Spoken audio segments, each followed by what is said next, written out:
এখন আমি পেশেন্ট, আমার পরিচয় হলো আমি ডক্টর, নাম ডক্টর তপন কুমার সরকার, আমি সিনিয়র কনসালটেন্ট গাইনোকোলজিস্ট।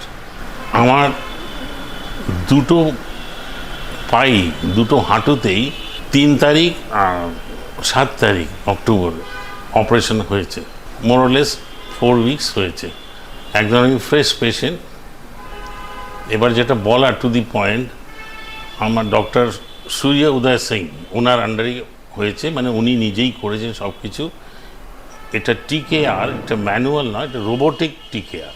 এখন I am very much satisfied with my problem in the sense, operation হয়েছে, যা ব্যথা ছিল অপারেশন কয়েকদিন, তারপরে আস্তে আস্তে আমি গ্র্যাজুয়ালি প্রোগ্রেস করে এখন অলমোস্ট আমি নর্মাল, নো পেন। যেটা উদ্দেশ্য, এই অপারেশনের উদ্দেশ্যই হচ্ছে যে ব্যথার রিলিফ পাওয়া। আমি এটা 10 বছর থেকে ভুগছি, 5 বছর থেকে ভাবছি করবো, কিন্তু কোনো এমার্জেন্সি নয় বলে এনে অ্যাভয়েড করে গেছি। এবার কথা হচ্ছে ডক্টর সিং, ওনার team very nice. Team means উনি surgical as well as anaesthetist, very nice expert. আর RN Tagore hospital, Narayana RN Tagore hospital আমার অপারেশন হয়েছে। মানে এটা হওয়ার আগে আমি নানাভাবে একটু খোঁজখবর যাই নিয়ে থাকি, এটাই আমি বেস্ট জায়গা ভেবেছি। তো আমি সার্ভিসটা ঠিক বেস্ট সার্ভিসই পেয়েছি, তো সেটাই আমার বক্তব্য।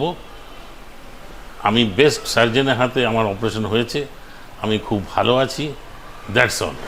নমস্কার, আমি ডক্টর সূর্য উদয় সিং। আমি ডক্টর তাপান, আপনি ওনার বক্তব্যটা শুনেছেন। আমাদের যেটা সব থেকে মুশকিল হয়, যদি কেউ ডক্টর থাকে তাদেরকে কনভিন্স করা খুব একটা মুশকিল হয়। উনি 10 বছর ধরে হাঁটু নিয়ে ভুগছিলেন, প্রায় উনি বেড রিডেন হয়ে গেছিলেন। যখন আমার কাছে এসেছিলেন তখন উনি হুইল চেয়ারে ছিলেন। ডক্টর হিসাবে বোঝানোটা খুবই মুশকিল হয়। আর উনি সিনিয়র, কিন্তু উনি একটা খুবই ভালো ডাক্তার। মানে ওনার লাইফ টাইমে উনি অনেক পেশেন্টের উপকার করেছেন। শেষের দিকে ওনার মনে একটাই ছিল যে আমি আর কিছু করতে পারছি না পেশেন্টের, যেহেতু এক্সপিরিয়েন্স তো হয়ে গেছে, কিন্তু হাঁটুর জন্য উনি অচল হয়ে গেছিলেন। ওনার একটাই উদ্দেশ্য ছিল কি যদি আমি আবার ফেরত গিয়ে আমার যে এক্সপিরিয়েন্স আমি গেইন করেছি অ্যাজ এ সার্জন, সেটা পেশেন্টদেরকে আরও একটা দিতে পারি, সেটা নিয়ে উনি এসেছিলেন। আমরা ওনাদের রোবোটিক টিকেয়ারটা করেছি। রোবোটিক টিকেয়ারের বেনিফিটটা হচ্ছে এখন পেশেন্ট খুব কুইকলি রিকভার করছে। উনি হুইল চেয়ার থেকে উঠে ইমিডিয়েটলি ওয়াকার নিয়ে উনি হাঁটতে শুরু করেছেন। আর মোটামুটি উনি আপাতত নর্মাল ডে টু ডে লাইফে ফেরত আসছেন। একটা ডিফিকাল্টিটা হয় যেতে বেড রিডের মতন যদি কেউ হয়ে যায়, যদি হুইল চেয়ার বাউন্ড কেউ হয়ে যায়, তাকে ফেরত নিয়ে আসাটা খুব ডিফিকাল্ট হয়। কিন্তু উনি খুবই কোঅপারেটিভ, উনি জিনিসটা বোঝেন, আর আমরা যেটা বলি সেটা উনি ফলো করেন।